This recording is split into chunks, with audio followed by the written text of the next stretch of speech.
Y'all don't know me and Mary have been chatting the last 15 minutes about every So odd the word story. is the word is if I ask somebody to do something, they have to do it. Is the story I hear. Yes, correct.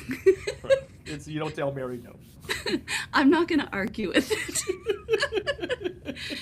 Oh my gosh. So Roddy speaks to my heart because my family is from southern Louisiana, Lafayette to New Orleans. Yep. And thank you for jumping on.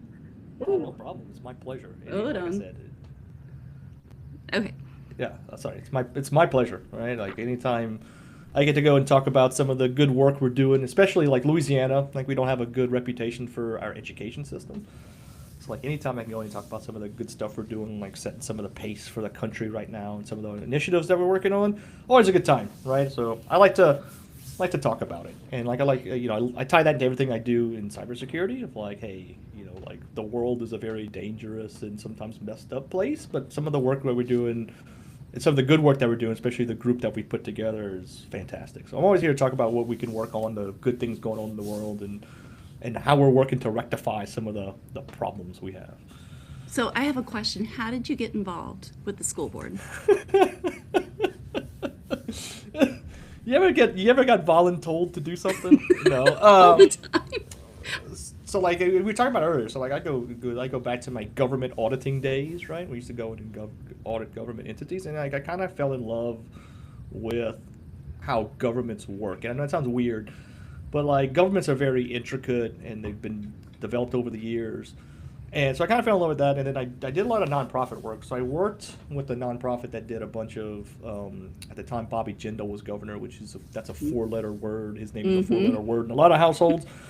But there's a lot of public-private partnerships with Department of Health and hospitals. So I worked with a nonprofit doing turnarounds in those facilities, and I got to see how bad government can treat individuals, especially the individuals with intellectual and developmental disabilities. And so it kind of sparked a passion with me about like how do we get involved in government and do it from a place of want and need, and not a place of like I need a seat at the table for power reasons or whatever.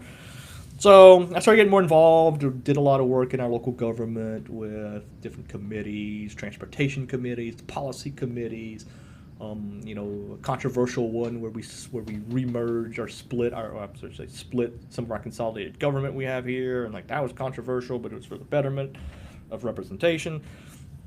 And then my school board member, who wanted to run for our local tax assessor, and he reached out to me and he was like, "Hey man, like you understand finances and you understand how government should work for people." He's like, I want you to run."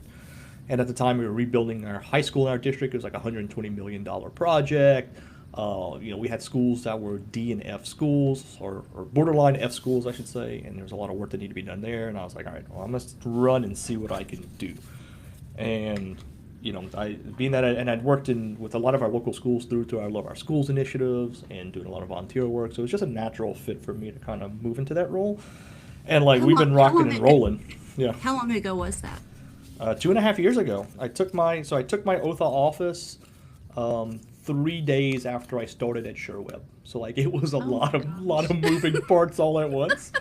It was a lot of change that 1 year, but yeah, I've been there 2.5 years, and like some of the work we're doing in turning around initiatives, especially in our minority schools, like we have Hmm. some stuff that like we're the only district in Louisiana doing some of this stuff, and like the turnaround we're seeing in kids who are 2 years behind in the third and fourth grade, moving up to only being 6 months behind within a year is like unheard of. Yeah, And that's like, amazing. and it's not really a hard formula. It's just you got to have the will and the want to do.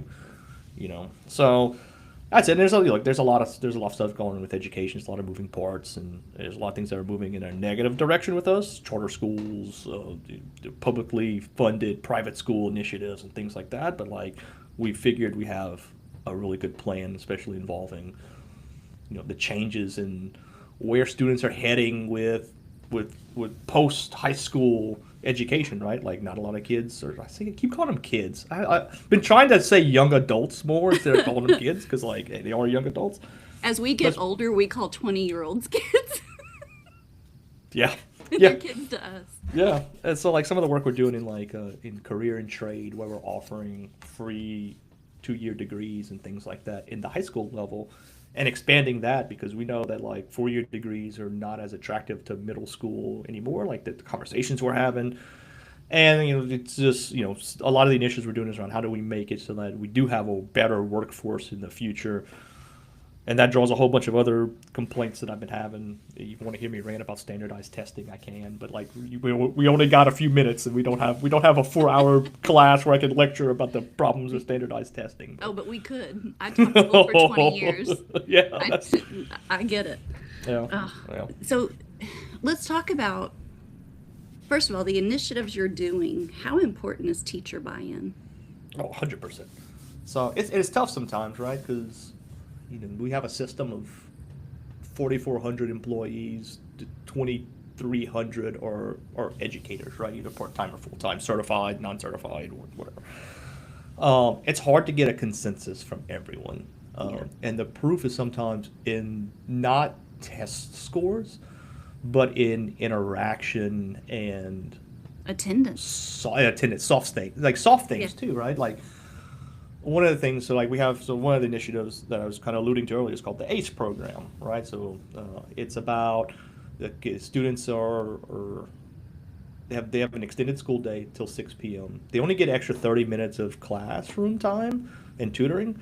They get like an hour and a half of enrichment, right? So emotional behavioral learning. They learn how to work in groups. They learn how to do conflict resolution, like emotional Life regulation skills. type Life skills type yeah. things.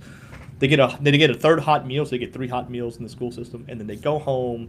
It's free aftercare. They get free transportation home. The parents are already home, so like we find that the kids have more time in the afternoon to spend time with their family, and they don't have to do homework because the homework's already done, et cetera, et cetera. What we find is not only do test scores improve, right, but also their interaction with their peers and their teachers improve. So like they want to come to school, they hug their teacher, they tell them I can't wait to come back to school. Like that's the thing that buys buy-in, not just improved test scores. So sometimes it's hard because like, hey, teachers are already put under enough stress already. They got a million things on their plate, and we keep telling them like, oh, you have this one more thing to do. So we always have to strike a balance, and that balance has to come with more than just test scores. It has to come with making sure that the students are better taken care of, in a sense. And it's tough, right? Different groups of students, even in our own district, you could divide it into 6 wedges, and each wedge requires different resources, right? Like, so it's about meeting the kids where they're at, and it's hard. Like when we first implemented the ACE program, we had pushback from educators. Some supported, some didn't. And now, our second year doing it, right? Like the proof's in the pudding that like it does work. Students have better outcomes. They want to show up to school. Attendance is better. There's less behavioral issues in the classroom. Like those things that directly impact a teacher's quality of life in the classroom, or is impacted. So it's hard. It's hard, Mary. Like, and there's no silver bullet. The thing I always say is like, I have a good relationship with our teachers association. I talk with my teachers in my district. I have extremely good communication with my principals. Like they have my cell phone number. They can call me if they have any concerns. And I always tell people, if you want to go have a cup of coffee with me and you're an educator, you can come sit down. Like it's not going to go past the table, because there's always a fear of like, oh, you're going to go report this to the superintendent or something like that. No, like Trust is so just pivotal in any relationship. Yep. It's hard to win and easy to lose, and that's problematic, So it's hard. Well, same for students too. Yeah. And unfortunately, when I was teaching, my main grade that I taught was 5th grade math and science. I always said I challenge any professional athlete to teach for one day in my classroom and justify their salary to me. Yeah. Because teachers, by the time we're taking papers home and grading them, we're working on lesson plans on the weekend. The first week of summer, we're already getting ready for the next year. It's definitely a passion that you have to have for teaching, and to have supporters like you and programs like that number one make the kids feel important and heard. Yeah. I don't know, we've had some battles with the superintendent. Like when I first got in, I was like, look, I understand why we have uniforms, but why is our dress code so restrictive? Like and like one of the complaints I got is like, I got, I got teachers who are trying to teach and educate, and they got to worry about if a student's shirt is tucked in. Yeah. And I'm like, so we went and revamped. So we still have uniform, like you got to wear a certain color shirt, but like Yeah. you can wear jeans, you can wear slacks, you can wear shorts. In K through 5, we don't worry about what kind of jacket you're gonna wear. My daughter wears her Invader Zim hoodie every day to school, right? And like it gets harder in later grades because of incidents and things like that. But like we tried to relax the dress code as much as possible and have less enforcement, on like lunch boxes, like just I call it the bureaucracy of the system, and I'm like, Yeah. Is that bureaucracy really starts to- important? Is that what? Yeah. Does that make kids come to school? And like, it's one thing that I feel like our superintendent, even though like if you read the papers, people don't like our superintendent, but one of the things he likes is like, I want butts and seats and I want happy teachers and kids. And like, that's the and then we got pressure from the state to do better and things like that. And there's a whole lot. Like we even created our own scoring system for our schools because we're tired of the school performance scores that are all test based. And we're like, all right, we're going to grade them on opportunities for kids. We're going to have a soft score around culture. We implemented parental feedback at each school. So like when you walk in, there's a QR code, and like we see all those results and things like that. Yeah. know, And you need what to are we- hear. what are You we- need to hear yeah. all of it. And the good, bad, and the ugly. And Yep. sometimes they're ugly, and we take it very seriously when we get it. But going back to like the classroom too, it's like everything we try to do now. So like pay has increased dramatically in our school systems here. We went from being like I think 29th in pay in the state to like 13th or something like that. So like Wow. in our district, we're slowly moving that pay raise up. But at the same point, I'm like, if your teachers are unhappy, they're not going to want to come to school anymore either. So we have to figure out the balance of quality of life improvements and also making sure that like they can pay their bills as well. Because like if I take a job and I get a degree and I get a certification and I'm struggling to pay my bills, like I'm going to go try and find something else to do. And we see that, right? We see the problem with trying to get people into the education field, and we're having a problem where we have all these open teaching positions, almost to the point where now we started 4 years ago in our system. Like if you have a 4-year degree and you want to get your teacher certification, like we have a pathway now where we pay you to go get your degree and pay you to go get your certification and everything, and 100% free, tuition's all covered. The hard part's finding time because you're working full time, right? Plus you need to go get your degree. Just tough, but like we have all the incentive programs and everything else to try and help that. And it's a lot, Mary. Like, and I'm one person of 9 on the school board, and we try to do our best. And like some decisions we make aren't the best decisions ever. We've had to close a school or two just because of declining populations and everything else, and Yeah. those are hard. But yeah, there's a lot of overall positive things going on. We're trying to fix them, trying to fix a lot, and it's hard. Like you see all the systemic problems when you sit down and look at it. You see all the issues, and you go, all right, how do we fix this? And one of the things I learned this years ago when I was doing turnarounds for the state, but like it really hit home on the school board. It's like nobody ever sees themselves as benefiting from systemic issues, but they do. Like in general in the public, right? Like your kid benefits some way, shape, or form. You may be opposed to systemic issues, and most people are, but there is still people who benefit from those problems in some way, shape, or form. Their kids get to go to a better school because of problems, or their students get better programming because of certain problems. And like to fix the underlying issue, sometimes you have to go and disrupt some people who are benefiting from it, and like that's the problem. And it's hard. No decision we make ever appeases everybody, and it's No. tough. And I think you learn no how matter to what, no matter what, change is hard, even if it's for the better. Yeah. I could look at the foster system. Some kids don't want to leave their family, and I get that because it's Yeah. known. But then they can go to a foster family and they're well taken care of, and their life has changed for the better, but it's traumatic. Yep. Um, Yeah. And then I can't even believe it. We're already at 12:15, I know. and we never even talked about cybersecurity. That's what I was going to delve into. The next thing I was going to be like, hey, one But- of the things that I talked about at Rejection Con this year was how the K through 12 system plays an issue into how we build cybersecurity leadership and the upcoming problems of how do you get, when there's burnout and everything else in cybersecurity specifically, when you have a SOC analyst who's running through alerts all day, it's like, how do you keep people, how do you build strong leadership?